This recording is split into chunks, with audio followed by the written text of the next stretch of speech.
पुत्र, अगर तुम मांस मछली खाते हो तो इस वीडियो को आगे बढ़ाने से पहले सिर्फ 2 मिनट मेरी बात सुन लेना। मैं तुम्हें पापी कहने नहीं आया, न तुम्हारी थाली छीनने आया हूँ।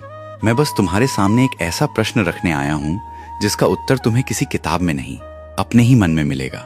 जिस जीव को तुम भोजन समझकर अपनी थाली में रखते हो, क्या तुमने कभी सोचा है कि उसके लिए उसका जीवन कितना मूल्यवान था?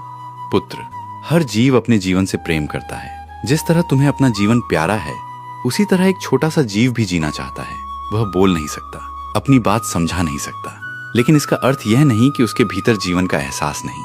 अब मेरी बात का अर्थ गलत मत समझना। मैं तुम्हें किसी से बहस करने को नहीं कहता। किसी की थाली देखकर उसे छोटा मत समझना, क्योंकि किसी मनुष्य की अच्छाई केवल उसकी थाली से तय नहीं होती। लेकिन अपनी आदतों पर सवाल करना, ये हर इंसान का अधिकार भी है और जिम्मेदारी भी।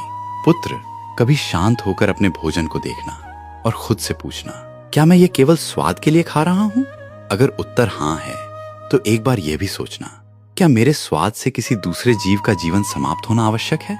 हो सकता है तुम्हारा मन कहे, मैं वर्षों से खाता आया हूँ, इसमें क्या बड़ी बात है?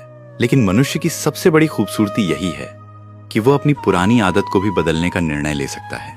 अगर तुम्हारे भीतर आज पहली बार करुणा की आवाज उठी है, तो उसे दबाना मत। और अगर तुम अभी भी अपनी आदत बदलने के लिए तैयार नहीं हो, तब भी दूसरों का अपमान मत करना, क्योंकि धर्म किसी की थाली देखकर नफरत करना नहीं सिखाता। धर्म तुम्हें अपने भीतर झांकना सिखाता है। पुत्र, हो सकता है तुम मांस मछली खाते हो, लेकिन किसी भूखे इंसान को भोजन भी कराते हो सकता है तुम्हारी आदतें अभी वैसी न हो जैसी तुम चाहते हो, लेकिन तुम्हारे भीतर दया हो। इसलिए खुद को बदलना हो तो नफरत से नहीं, समझ से बदलना। और याद रखना, भोजन तुम्हारे शरीर का हिस्सा बनता है, लेकिन तुम्हारी करुणा तुम्हारे चरित्र का हिस्सा बनती है।